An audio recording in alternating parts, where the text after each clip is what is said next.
My apologies. I don't know what happened earlier. I do not know what happened earlier.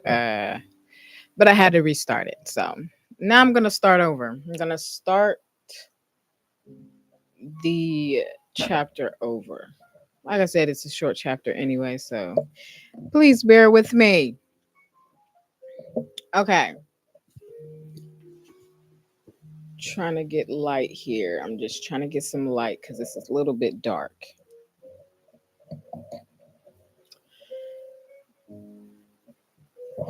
Hmm. Okay.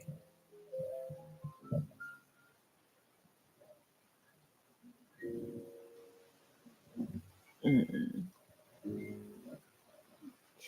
Fine. Good lighting. Okay.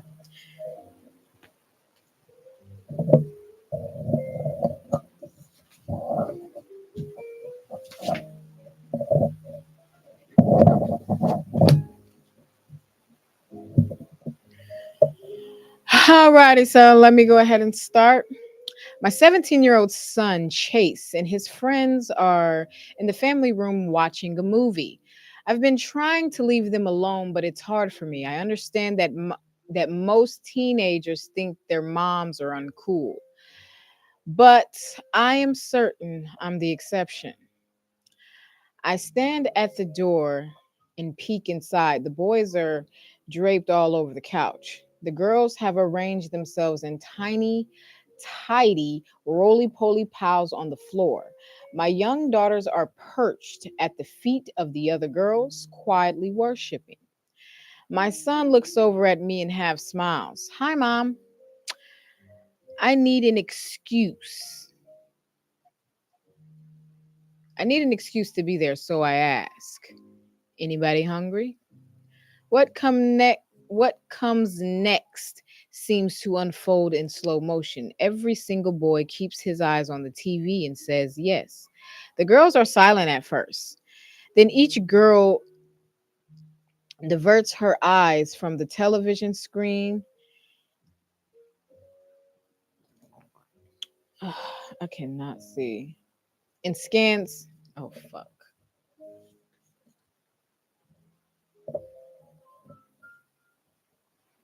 And scan the faces of the other girls. Each looks to a friend's face to discover if she herself. Oh my God, I am so.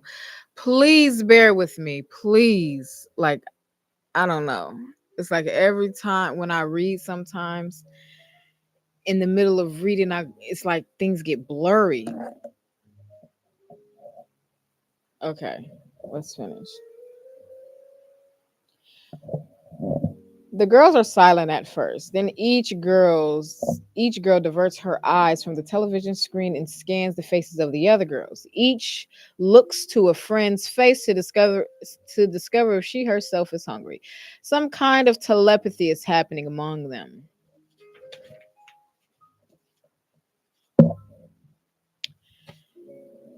They are polling.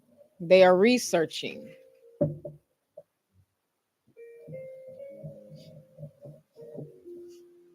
They're researching. They're gathering consensus, permissions, or denial.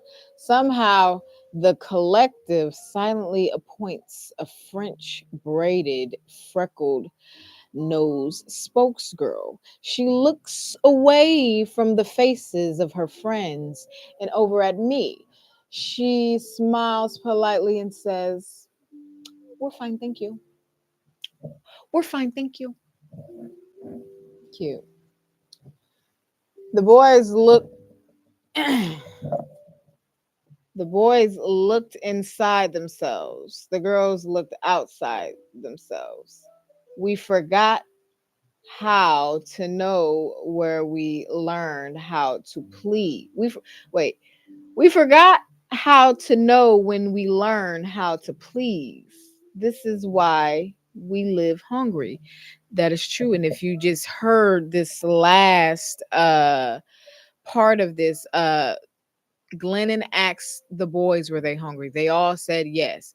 She asked the group of little girls were they hungry, and the little girls had to make sure their answer was approved by the leader of the group. Like it's instilled in us at a young age to people please or to make our decisions based off of other people. Like we were, it's instilled in us in a way, if you think about it. So, you know, because what they say, what do they be saying? You know what? I'm not going to say it because I might say it wrong. So,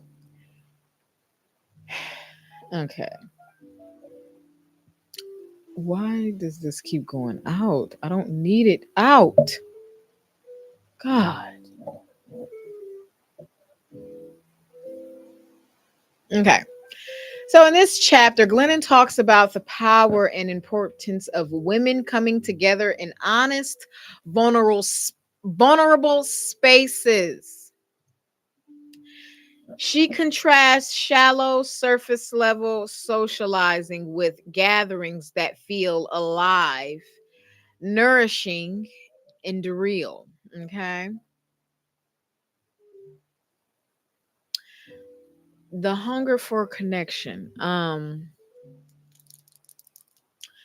Many women feel starved for true connection.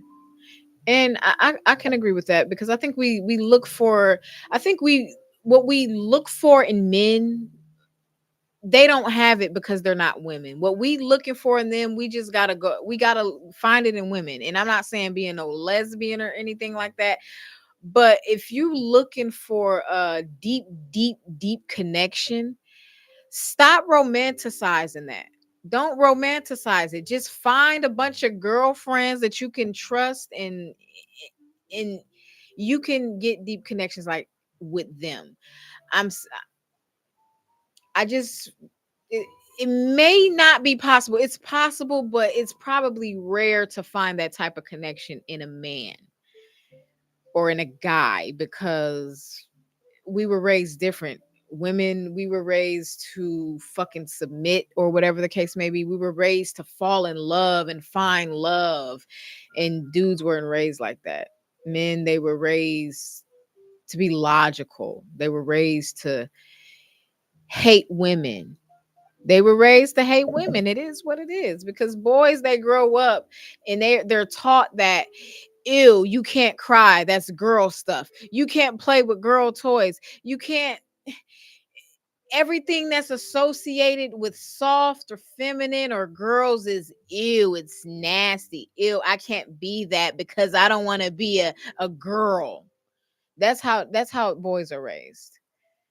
So they're raised to dislike girls because they can't be like them, because they can't cry, they can't show their emotions because you're a boy, you know. So and I don't think that's healthy, but um yeah, so like I said, most of the time boys are just raised to not like girls because they're taught that crying is for girls. They're taught that you can't be soft. Anything that has to do with being a girl, a boy can't do it. He can't do it. So that's just how they were raised. Um so we're always going to clash. We're always going to clash.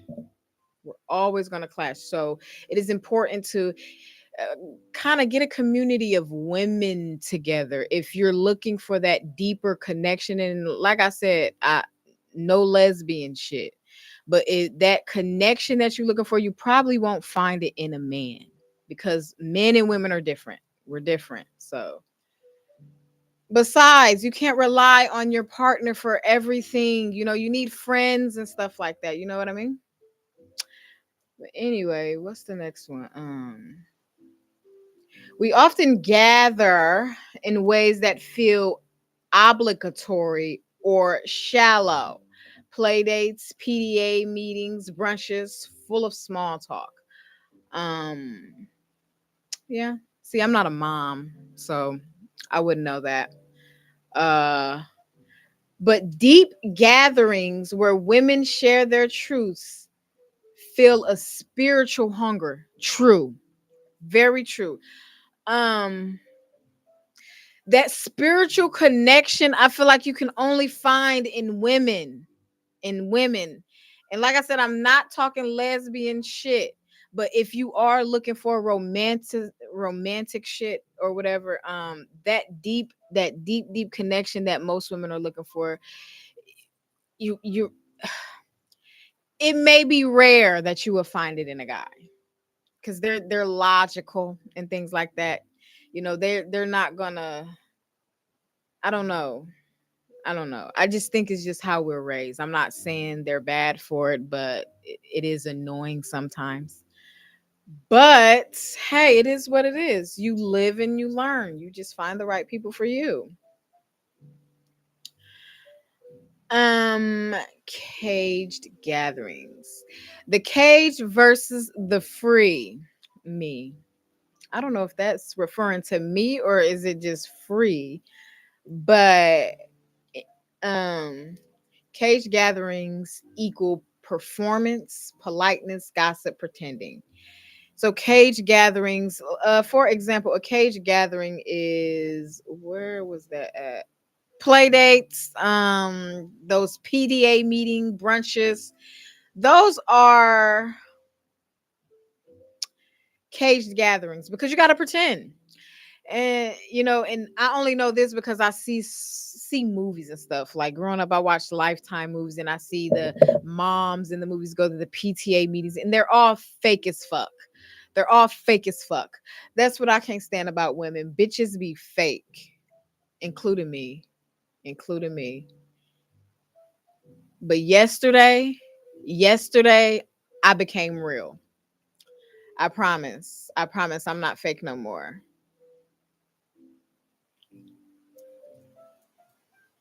Mm,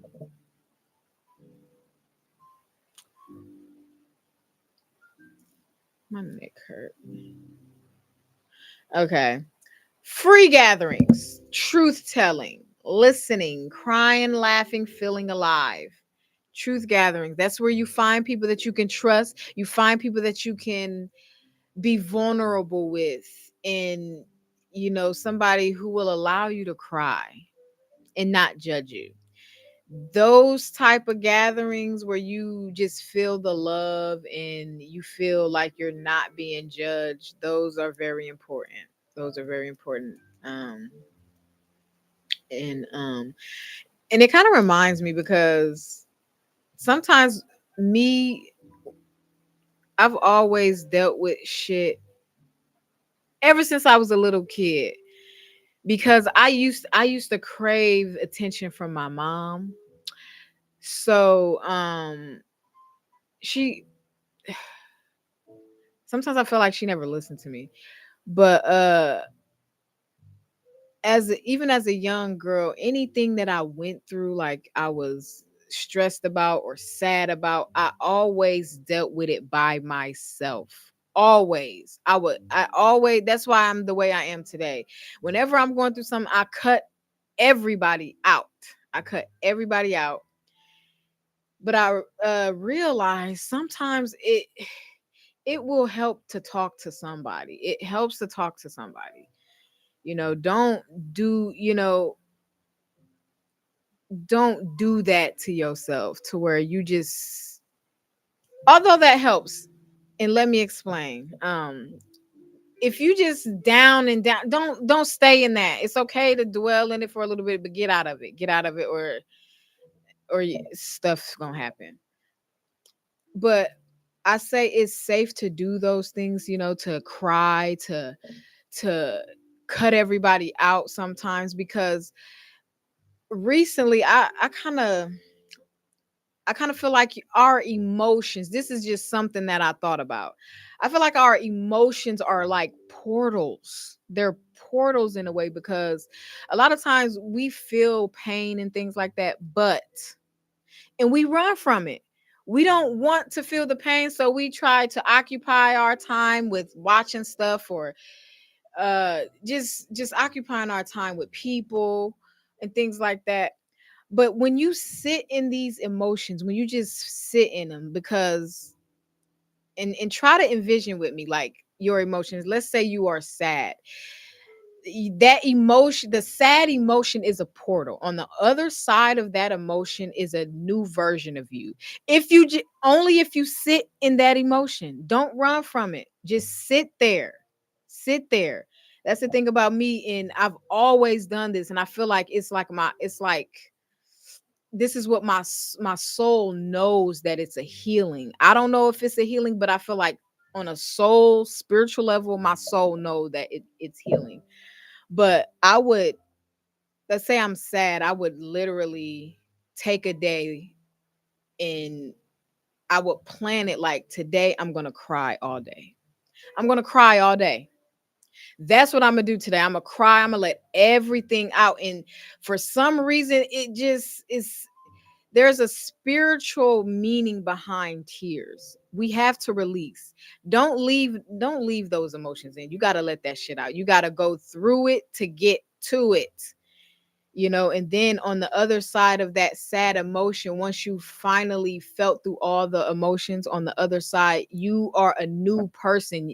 That emotion you went through, you probably feel like, I'm not going through that again. I'm not going through that again. No matter how hard it is, no matter how hard it is, I'm not going through it again. I said this the last time. This is us talking to ourselves. I cried this time and now I'm crying again. But last time I said that was the last time I'm crying. But no, this is the last time I'm crying. I'm not doing that shit no more. So I feel as if your emotions, sit through them emotions. I don't care how uncomfortable it is or it gets. In order to get through it, you got to move through it. You got to get through it. Cuz on the other side is a newer version of you. I promise. I promise.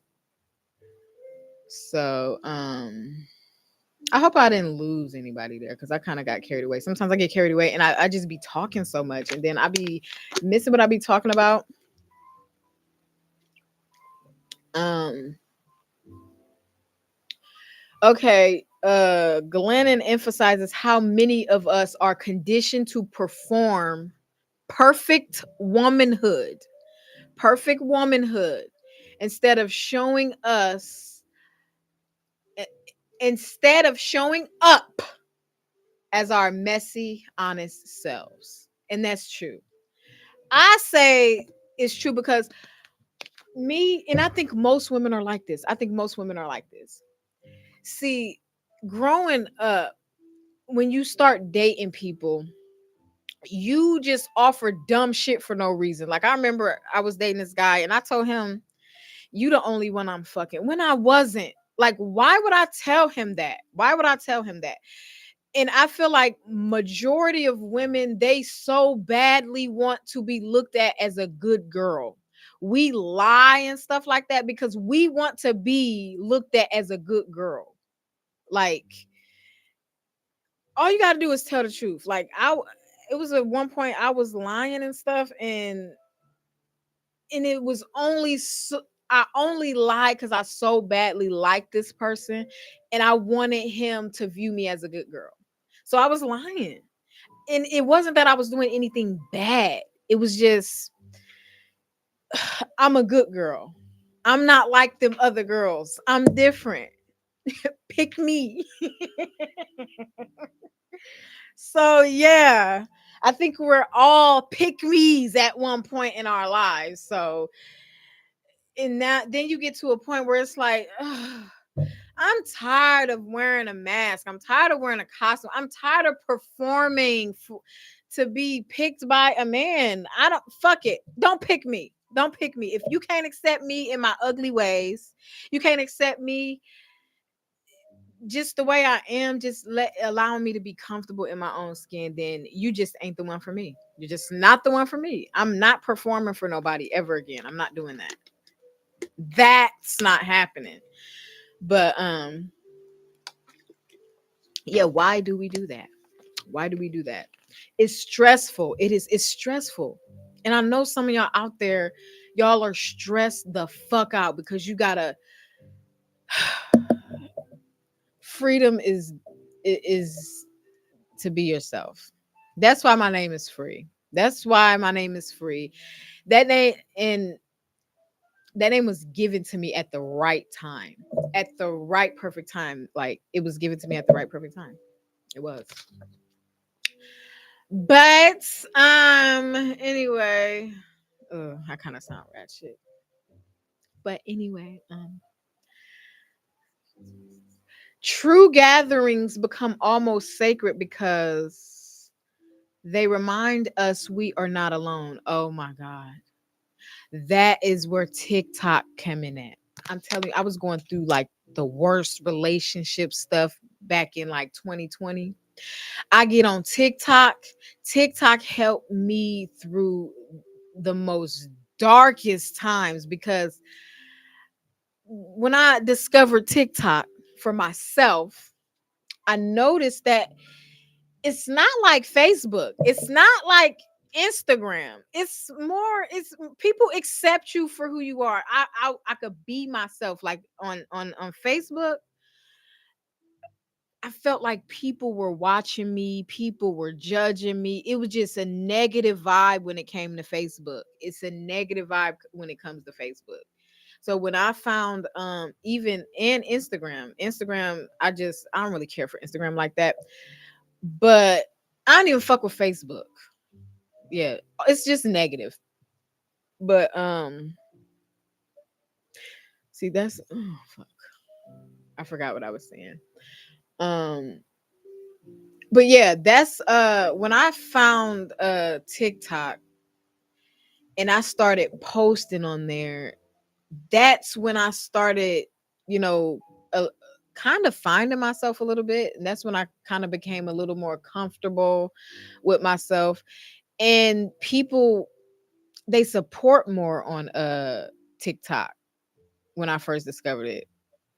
So that's what kind of started my content creation journey full speed. That's what boosted it up. But before that, I've always did content, even when content creation wasn't popular.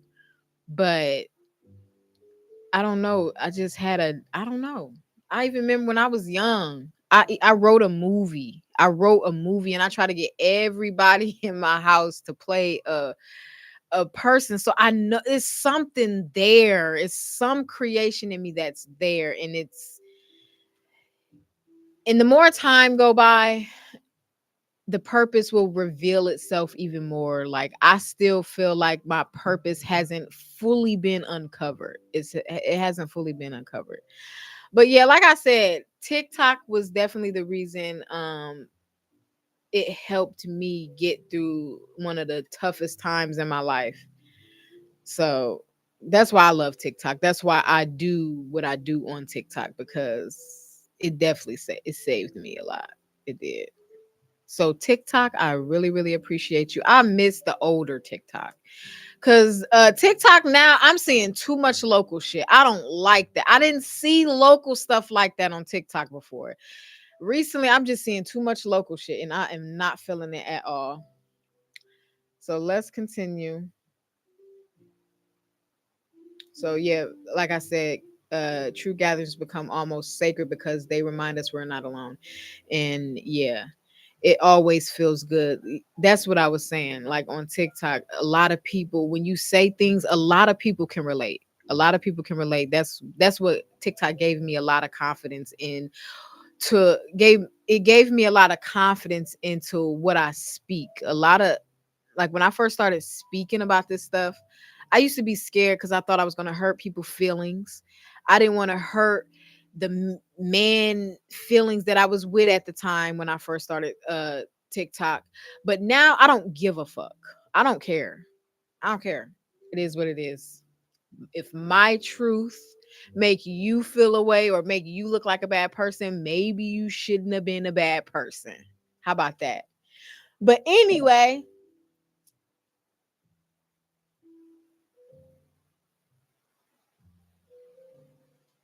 I don't know why I say that. I always say that. I put a lot of emphasis in that.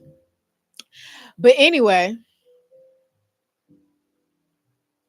When women tell the truth about their lives, it gives others permission to do the same. And that's another reason why I do what I do. Because sometimes it takes a person to have courage to say certain things in order for the next person to be like, you know what? I feel the same way. I think I'm ready to have the courage to speak up too. It's not to hurt nobody feelings. Like a lot of people be thinking that stuff that people say online,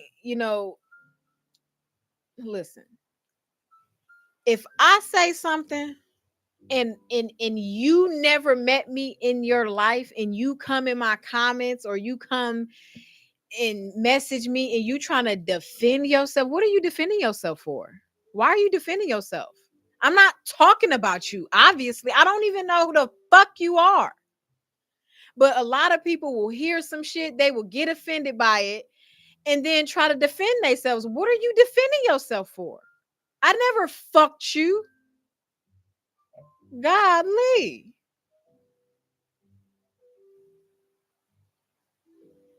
But I mean, if you do go on there to get triggered, like me, I scroll sometimes when I'm ready to create. I scroll just to get triggered because I gonna lie, I like to talk shit to dudes because they stupid.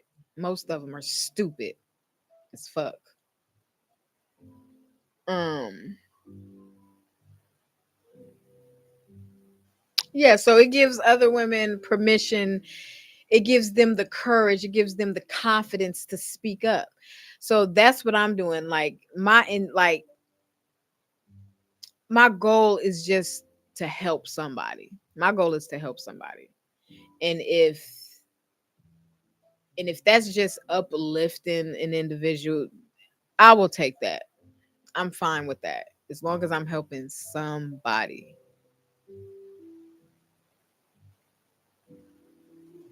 Gatherings aren't about being perfect host or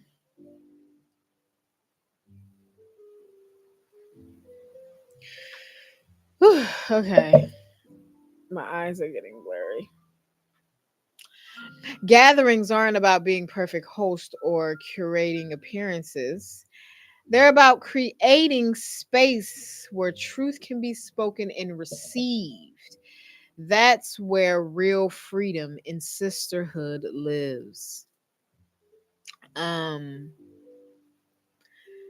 yeah, ladies, we have to stop, and dudes too. We have to stop thinking that the only way you can get a deep connection from somebody is by fucking them or being in a relationship. Is You can get a deep connection from people just by being their friends. You don't have to be always looking for the next love of your life.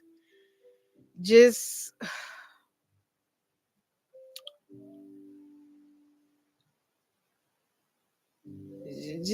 figure out who you are. Figure out who you are. Figure out who you are. Don't move too fast. Don't move too fast. And never fucking be ashamed of being nice. Don't be misused. Don't be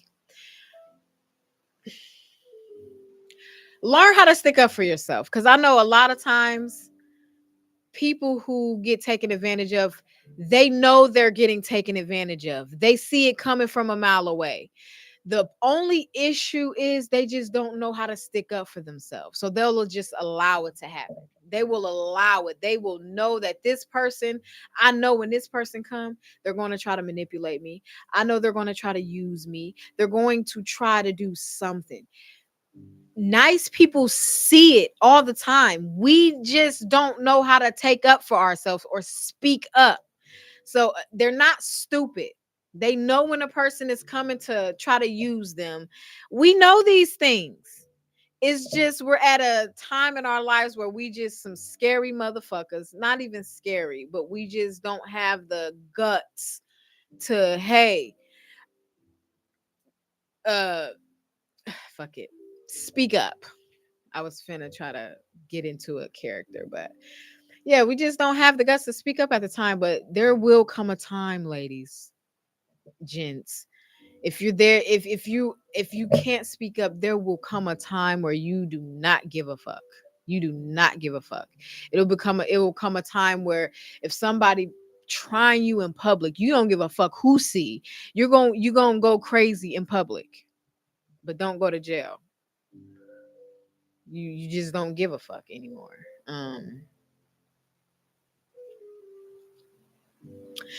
We have one viewer. How are you doing? Um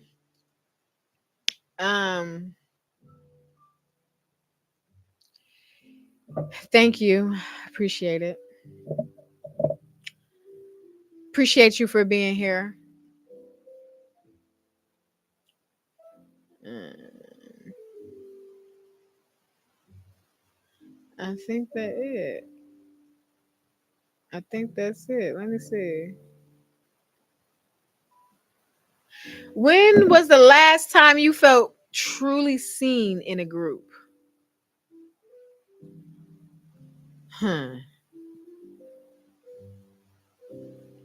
I don't know. I don't know. I don't know.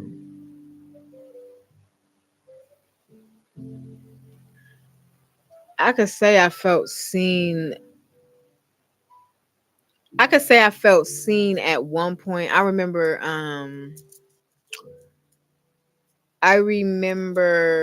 one time, it was I think last year. Somebody, I don't know why, but somebody had sat me down and talked asked me questions about my mom, and that was like the first fucking time ever, and I'm like, that was weird. I'm like bawling and shit. But then at the end of the conversation, this person tried to fuck me. They try to have sex. I'm like, how you gonna talk about my mom? And then I don't know, like, I don't know if that was like, it had me thinking like, is this person trying to I promise, like I was thinking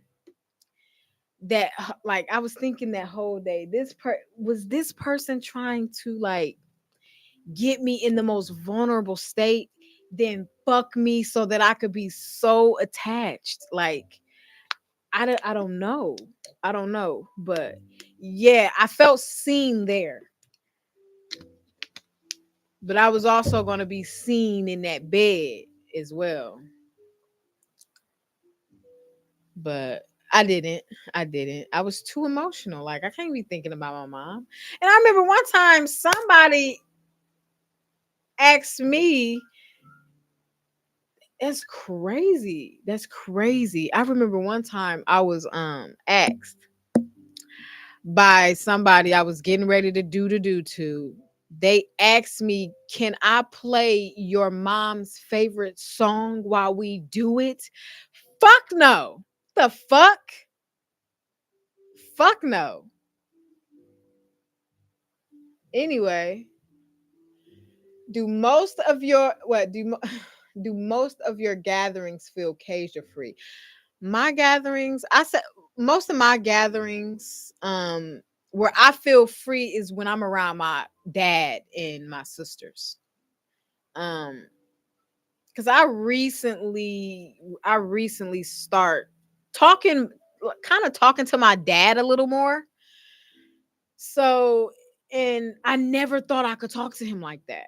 And I just thought he's a man. He ain't, fuck him. He's a fucking man. Fuck him. But he listens too. He listens, and he make me feel great. He make me feel like the little girl that I I want to feel like.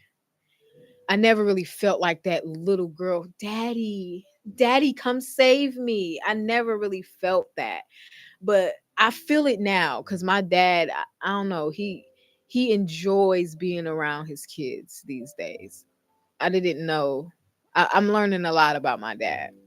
He's been around my whole life, but I never really got to know him on the level that I'm getting to know him now. You know, I love you, Pops. Um, what's one truth you wish you could bring into your circles without fear?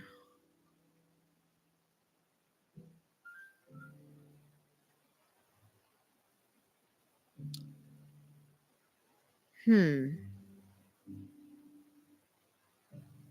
I don't know. I don't know.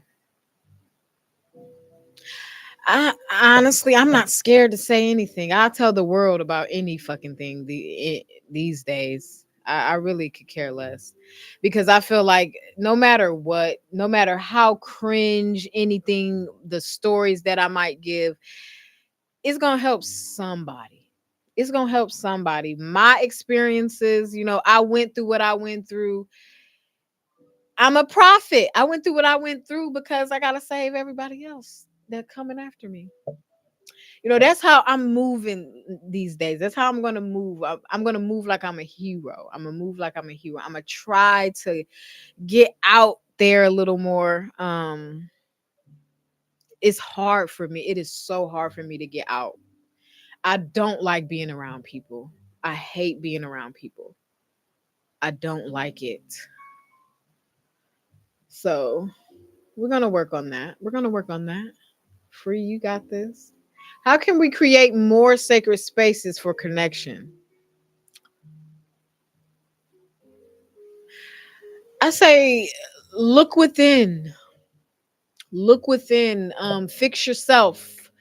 Because the more you fix yourself, the more you love yourself, the more you love everybody else. Because the more you love yourself, you want other people to feel that love. Like it's to the point where I love myself. Sometimes I love myself so much that I be wanting other people to feel that love. It's like I don't want to feel pain, so I'm going to make sure nobody else feel pain. And although me being me and me even with genuine intentions, I could still be hurting somebody. But that has nothing to do with me. I can't please everybody at the same time. I just know that as long as your intentions are pure, you good. You good with the universe.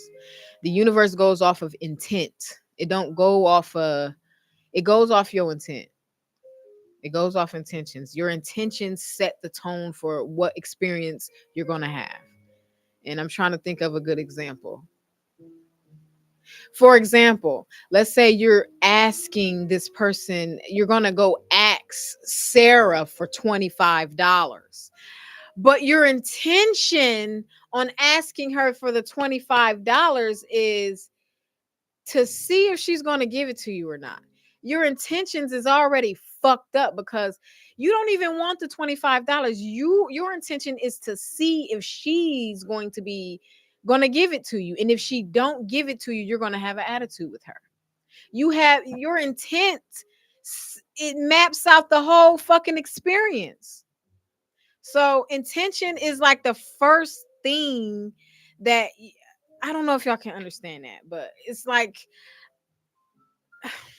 I hate when I get like this because I want to say it all. I want to say it. I don't know how to put everything into words though, but it's like I know it. I know these things. Like I know the spiritual world or the universe or the spiritual side of things. I know it so well. I just can't put the shit into words. I understand it well though. I understand it well. That's why I feel like that's why I always I feel like I've always been protected and I feel like it's on the spiritual side of things.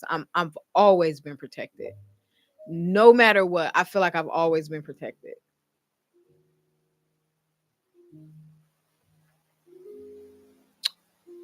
Um Yeah, so to create sacred spaces, fix yourself so that you can allow others, you know, what once you allow yourself to heal, and nobody's fully healed, but when you're actively working on yourself, you will give everyone else grace. You won't be frustrated at other people. You will just allow, you will give them grace and allow them to, maybe dump on you a little bit, you know?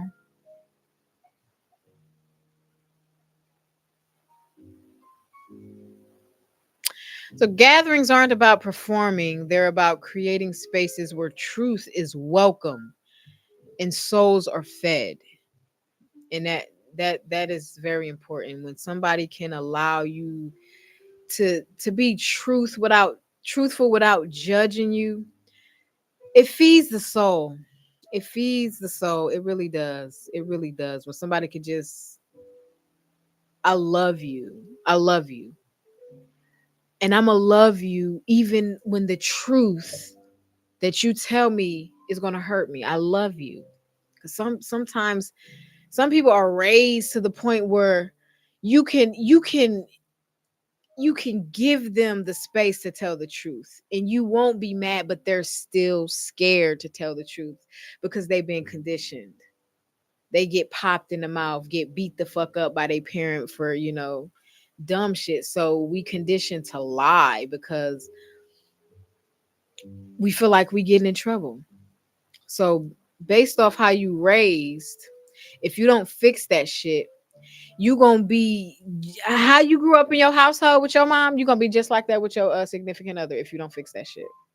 You just gonna be a big ass kid in a relationship with another grown human being. If that's just how it goes, just how it goes, because it is. So I say, and for those who, because I had an inbox about this book that I'm reading, and I just want y'all to know that I'm not trying to tell women not to date men. I'm not trying to do that. Date men. I love men. I love men. I'm not trying to tell women not to date men. I promise I'm not. I'm just telling women to choose themselves. Don't make a man the center of your world. Don't make a man your end goal. Focus on yourself, cuz I'm telling you, you focus, you put too much focus on a man, they don't like that shit. They're going to treat you like trash. You putting too much focus on him. You putting too much focus. They don't like it. No matter how much they say that's what they want, they don't like it. So just find something that you like and focus on that, and people will be attracted to you. And I remember having this conversation sometime last year, where uh I know that people, they their attraction to me is because I'm focused on myself. Once I take that focus off myself and then start focusing on this person that I really, really like, it gets annoying to them. It's like, dang, I liked you because I like what I saw you doing from afar. That don't mean come over here and bother me. Go continue doing. Let me go. Let me admire you. Let me admire you. Do your thing. Do your thing. Don't stop what you're doing because you like somebody a lot. Don't do that to yourself. Don't. It'll all go wrong. It'll all go wrong if you do that. Have a friendship, get to know each other, and be honest from the beginning. Be honest from the beginning. Jeez, that be fucking a lot of us up because we don't be honest at the beginning. I think that was it.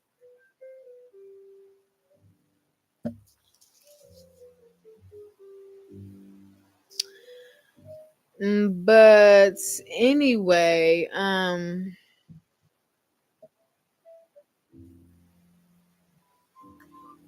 we are done. I'm gonna play a song before I leave because it's gonna put me to sleep. Where's my music? Yeah, I've been listening to this song. It's been making me feel a little better, but this probably gonna be the last time I listen to this song though.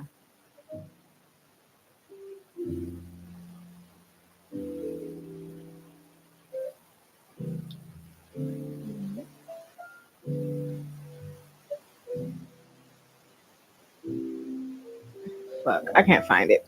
But anyway, thank you so much for tuning into Free World TV. And as I always say, through every struggle, a statement is made. Hold on. So we read Gatherings. Next week we're going to read Rules. The chapter is called Rules, and that is another short chapter. And I will see you guys next Sunday. Maybe 3, maybe earlier, depending on how I'm feeling, and maybe not, depending on how I'm feeling. But I love y'all. Y'all have a beautiful, blessed day. And oh, it's my weekend. It's my weekend. So I'm gonna have a great 1-day weekend, and y'all do the same.